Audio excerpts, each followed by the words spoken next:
5 లక్షలా? ఏంటి వెటకారమా? ఒక birthday party కోసం ఎవరైనా 5 లక్షలు ఖర్చు పెడతారా? దయచేసి నేను చెప్పేది విను. ఈ రెస్టారెంట్ కు వచ్చిన వాళ్ళంతా చాలా పెద్ద పెద్ద కోటీశ్వరుల్లాగా ఉన్నారు. అనన్య బేబీ, చెప్పేది విను. పెళ్ళైన తర్వాత మొదటిసారి నేను బయటకు తీసుకొచ్చాను, అది కూడా 3 ఏళ్ల తర్వాత. నీ బర్త్డే గ్రాండ్ గా సెలబ్రేట్ చేయాలి. దీనికోసం మిగతా 3 ఏళ్లు కష్టపడి మరీ సేవ్ చేసుకున్నాను. నేను చెప్పేది అర్థం చేసుకో. చుట్టూ ఉన్న వాళ్ళ డ్రెస్లు చూసావా నువ్వు? ఒక్కో డ్రెస్సు 5 లక్షలు 6 లక్షలు ఉంటుంది. మనిద్దరి డ్రెస్సులు కలిపిన 2000 ఉండదు. డెలివరీ బాయ్ గా ఎంతో కష్టపడి సంపాదించిన డబ్బుని ఇలా వేస్ట్ గా ఖర్చు పెట్టడం అవసరమా? ప్లీజ్ అనన్య బేబీ, నువ్వు అనవసరంగా ఇవన్నీ ఆలోచించుకో. గుడ్ గర్ల్ లా టేబుల్ దగ్గరికి వెళ్ళి కూర్చో. నేను బిల్ పే చేసి వస్తాను. అన్ని నేను చూసుకుంటాను. ఓకే, నువ్వు వెళ్ళు. అనన్య ఎంత ప్రయత్నించినా అభినవ్ని ఆపలేకపోయింది. అతని వెనక పరిగెడుతున్న ఆమె ఫోన్లో మాట్లాడుతూ అటు ఇటు తిరుగుతున్న ఒక ధనవంతుని ఢీకొట్టింది. దాంతో అతడి చేతిలో ఉన్న ఖరీదైన వైన్ ఒలికి అతడి విలువైన సూటు పైన పడింది. కోపంతో రగిలిపోయిన ఆ ధనవంతుణ్ణి చూసి అనన్య సారీ చెప్పింది. తెలియకనా? కళ్ళు లేని గుడ్డిదానివా నువ్వు? అసలు నిన్ను ఎవరు లోపలికి అలౌ చేసింది? సారీ సార్, కావాలంటే ఈ కోట్ క్లీన్ చేసిస్తాను. క్లీన్ చేస్తావా? ఈ కోటు వాల్యూ తెలుసా నీకు? ఫ్రాన్స్ నుంచి 20 లక్షల రూపాయలు ఖర్చు పెట్టి ఇంపోర్ట్ చేయించాను. దీనికేం సమాధానం చెప్తావు? దీన్ని పెద్ద చేయకండి సార్, అందరూ చూస్తున్నారు సార్. ప్లీజ్ సార్, నేను సైలెంట్ గా బయటకు వెళ్ళిపోతాను సార్. ప్లీజ్. బయటికి వెళ్ళిపోతావా? నువ్వు చేసిన పనికి ఎవరు సమాధానం చెప్తారో? నిన్ను అంత సులభంగా వెళ్ళిస్తాననుకున్నావా? నువ్వు దీనికి సమాధానం చెప్పి తీరాలి. లేదంటే లేదంటే లేదంటే ఏం చేస్తా? ఇంకో రోడ్ సైడ్ బికారి. ఈ రెస్టారెంట్ స్టాండర్డ్స్ ఇంతలా దిగజారిపోయాయా?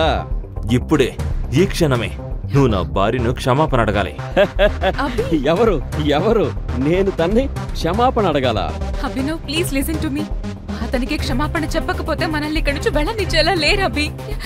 He's the owner of the Tanya industries. గొడవ చేయకుండా క్షమాపణ చెప్తే సరిపోతుంది కదా. ప్లీజ్. నేను చెప్పేది నీకు అర్థం కాలేదా? ఇప్పుడే నువ్వు నా వైఫ్ ని క్షమాపణ అడుగు. లేదంటే ఏం చేస్తావురా? ఈ రోజుతో నీ జీవితాన్ని నాశనం చేస్తాను. నేనెవరో తెలుసారా? నేను తాన్యా ఇండస్ట్రీకి కాబోయే సీఈఓ అని తెలుసా? మిలియనీర్స్, మినిస్టర్, చీఫ్ మినిస్టర్ అందరినీ నా పాకెట్లో పెట్టుకున్నాను. నేను తలుచుకుంటే చిటికలో నిన్ను లేపేస్తాను. నేను నీలా చిటికి వేయాల్సిన పని లేదు. నిమిషంలో నీ మొత్తం బిజినెస్ మాయం చేయగలను. చెయ్యరా, వీలైతే చెయ్యరా. చెయ్యరా.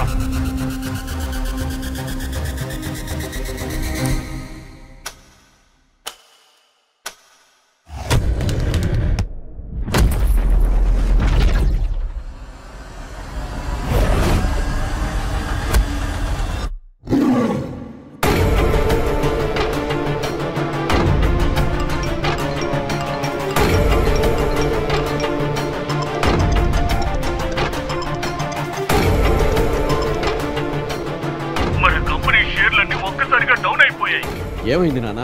నువ్వెవరైనా పెద్ద వ్యక్తితో గొడవ పెట్టుకున్నావా? ఆయన మన సామ్రాజ్యాన్ని తలకిందులు చేసేశారు.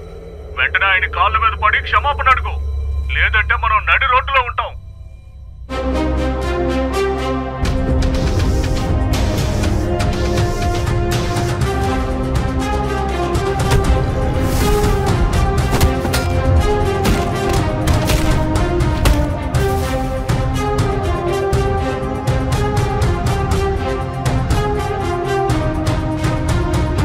ఎవరు సార్ మీరు? నిజంగా అభినవ్ అంతటి గొప్పవాడైతే ఎందుకు రాత్రింబవళ్లు కష్టపడి డెలివరీ బాయ్ పనిచేయాలి? అభినవ్ కేవలం ఇంటి అల్లుడే కాదు, అతని అత్తగారు అతన్ని ఇంట్లో ఒక పనివాడిలాగే చూసేది.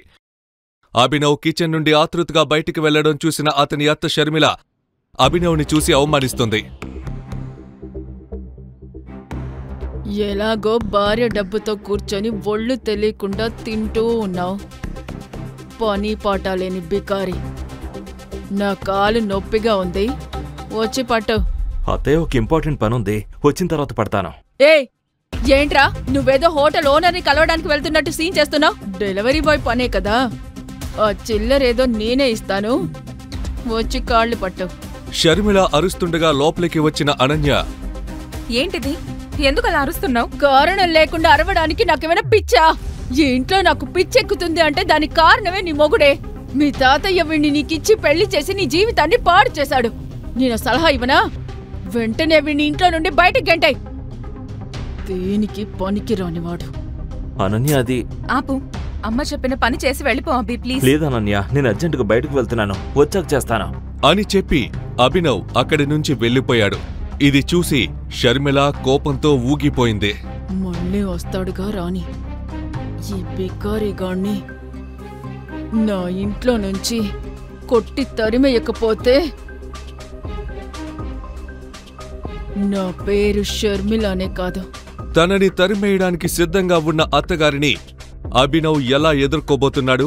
తన అత్తగారి నుండి తప్పించుకున్నాడా? తర్వాత ఏం జరిగింది? కొద్దిసేపటి తర్వాత అభినవ్ హైదరాబాద్లోనే అతిపెద్ద హోటల్ సఫైర్ కి వెళ్ళాడు. కానీ అడ్రస్ మర్చిపోయి వచ్చావా? నిన్నెవర్రా గేటు దాటిచ్చింది? పోరా బయటికి. ముందు నేను చెప్పేది నిదానంగా వినండి సార్. నేను ఈ హోటల్ ఓనర్ అక్రమ్ సార్ని కలవడానికి వచ్చాను, నన్ను అలౌ చేయండి సార్. అభినవ్ వేసుకున్న పాత చొక్కా, అరిగిపోయిన చెప్పులని పైనుండి కింద దాకా చూసిన సెక్యూరిటీ వెటకారంగా నవ్వుతూ, నువ్వు అక్రమ్ సార్ని కలవడానికి వచ్చావా? ఆయన బాత్రూమ్ కడగడానికి కూడా పనికిరావురా నువ్వు. నీ మొహం చూస్తేనే తెలుస్తోంది. పోరా బయటికి. సార్, ఒక ముఖ్యమైన విషయం ఆయనతో మాట్లాడాలి, దయచేసి నన్ను వదలండి ప్లీజ్. సెక్యూరిటీ మాటలను పట్టించుకోకుండా అభినవ్ లోపలికి వెళ్లడానికి ప్రయత్నించగా సెక్యూరిటీ గార్డ్స్ అతన్ని పట్టుకుని బయటకు ఈడ్చుకొస్తారు. అప్పుడే అక్కడికి Abhinav ex girl friend Vaibhavi ఇంకా ఆమె న్యూ బాయ్ ఫ్రెండ్ దేవా వస్తారు.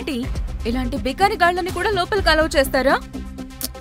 పాపం, ఆకలితో లోపలికొచ్చాడు కాబోలు. మేము తినగా మిగిలింది లోపలే ఉంది, వీడికి ఇచ్చేసేయండి, తిని వెళ్ళిపోతాడు. వైభవిని చంపేయాలి అన్నంత కోపం వచ్చింది. అక్రమ్ ని కలవడం కోసం అదంతా కంట్రోల్ చేసుకున్నాడు. నేను నమ్మలేకపోతున్నాను బేబీ, ఈ బికారి నీ ఎక్స్ బాయ్ ఫ్రెండా? ఆ మాటతో అభినవ్ కి కోపం కట్టలు తెంచుకుంది. కాని అతను ఏదైనా చెప్పేలోపే అక్కడికి ఒక లగ్జరీ కారు వచ్చి ఆగింది. ఆ కారు వచ్చిన వెంటనే హోటల్లో ఉన్న గార్డ్స్ అందరూ అక్కడ గుమ్మిగూడారు. ఆ లగ్జరీ కారులో నుండి హోటల్ ఓనర్ అక్రమ్ కిందకి దిగాడు.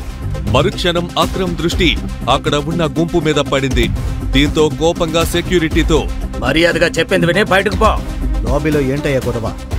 సార్ మిమ్మల్ని కలవాలని నేను క్లియర్ చేస్తాను సార్. నీకెన్నిసార్లు చెప్పాను నేను, నా పేరు చెప్పగానే ఎవరొచ్చినా లోపలికి పంపిస్తారా? దాన్ని బయటికి తరిమేయండి. గార్డ్స్ అభినవ్ ని అక్రమ్ ముందు నుండే తీసుకెళ్తారు. అప్పుడే అక్రమ్ చూపు అభినవ్ చేతికి ఉన్న గోల్డెన్ రింగ్ పైన పడుతోంది. టైగర్. సెక్యూరిటీ రావయ్యా. సెక్యూరిటీ సార్, అతని మీద చేయి తీయండి.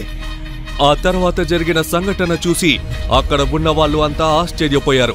ఉంగరాన్ని చూసి అభినవ్ ముఖాన్ని భయంతో పైకి చూశాడు బిజినెస్ మ్యాన్ అక్రమ్. టైగర్ మీరా? మిమ్మల్ని నేను సరిగా పోల్చుకోలేకపోయాను టైగర్. సిటీలోనే అతిపెద్ద బిజినెస్ మ్యాన్ ఎందుకు అభినవ్ కాళ్లపై పడ్డాడు? దయచేసి నన్ను క్షమించండి టైగర్. అభినవ్ ఉంగరం వెనుక ఉన్న రహస్యం ఏమిటి? ఆ రహస్యం అందరి ముందు బయట పడనుందా? మరుసటి రోజు అభినవ్ అనన్యకు లంచ్ బాక్స్ ఇవ్వడానికి ఆమె ఆఫీస్కి వెళ్ళగా ఆఫీస్ చాలా హడావుడిగా కనిపించింది. అప్పుడు ఎంట్రన్స్ లో ఉన్న టీవీలో, ప్రభుత్వ టెండర్ దక్కిన నిధులు లేని కారణంగా పనులు మొదలు పెట్టలేకపోయింది. అనన్య ఇండస్ట్రీస్ ప్రభుత్వం దీని మీద విచారణకు ఆదేశించింది. తక్షణమే పనులు ప్రారంభించకపోతే తీవ్రమైన ఆర్థిక సంక్షోభం తప్పదనే ఆందోళన పెరుగుతోంది. దాంతో కంపెనీలో పెట్టుబడి పెట్టిన ఇన్వెస్టర్స్ తీవ్రమైన ఆగ్రహం వ్యక్తం చేస్తున్నారు. Guys, the numbers doesn't look good. ఇలాగే ఉంటే మన కంపెనీ దివాళా తీస్తుంది. మన దగ్గర టైం లేదు. We are in big danger. Ananya ఇండస్ట్రీని ఎలాగైనా మనం రివైవ్ చేయాల్సిందే. సిద్ధార్థ్ అనన్య ఫ్రెండ్ మరియు బిజినెస్ పార్ట్నర్. అనన్య తన తాతయ్య చంద్రశేఖర్ ఆదేశాల మేరకు కంపెనీ బాధ్యతను తీసుకుంది. ఆ తర్వాత పార్ట్నర్ గా వచ్చిన ఆమె స్నేహితుడు సిద్ధార్థ్ ఆమె లైఫ్ పార్ట్నర్ కావాలని ఎంతో ఆశపడ్డాడు. కానీ అంతకు ముందే అనన్యను ఏదో ఒక రహస్య కారణంగా ఒక పేద డెలివరీ బాయ్ అభినవ్ కి ఇచ్చి పెళ్లి జరిపించాడు చంద్రశేఖర్. అనన్య బాధగా కూర్చొని ఆలోచిస్తూ ఉంది. అప్పుడే ఆమె పక్కన కూర్చున్న company chief financial officer Praveen, Ananya, tender final చేయడానికి మన దగ్గర ఇన్వెస్టర్స్ లేరు. And the balance sheet also doesn't look good. ఇలాగే జరిగిందంటే తర్వాత మన కంపెనీ ఖచ్చితంగా దివాలా తీస్తుంది.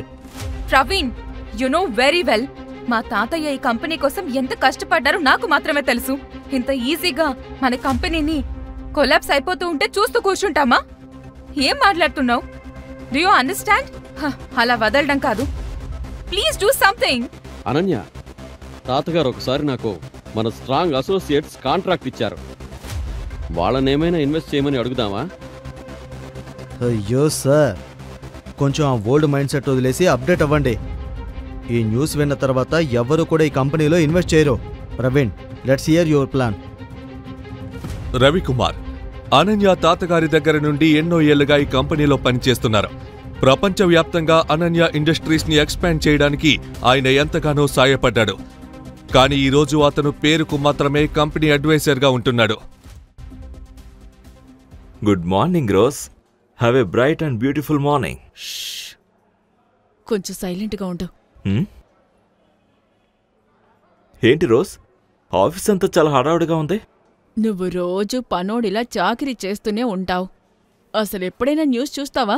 ఇంత పెద్ద ఇండస్ట్రియలిస్ట్ అల్లుడివి నువ్వు. బిజినెస్ గురించి తెలుసుకుంటూ ఉండు. నేను బిజినెస్ గురించి తెలుసుకోవాల్సినంతగా ఏం జరిగింది? కొంచెం తల పైకెత్తి టీవీ చూడు.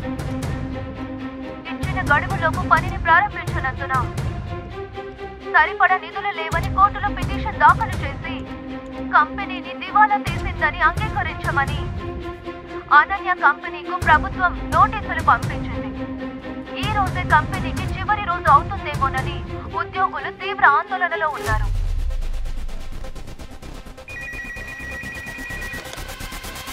Yes ma'am. వెంటనే వస్తున్నాను మేడం. ఫైల్స్ అన్ని ఇక్కడే ఉన్నాయి, తీసుకొస్తున్నాను. రోజ్ అనన్య ఎక్కడుంది? నన్ను డిస్టర్బ్ చేయకు. నేనిప్పుడు అనన్య మ్యామ్కి ఫైల్స్ ఇవ్వడానికి కాన్ఫరెన్స్ రూమ్కి వెళ్తున్నాను. లంచ్ బ్యాగ్ని అక్కడ పెట్టేసి వెళ్ళు.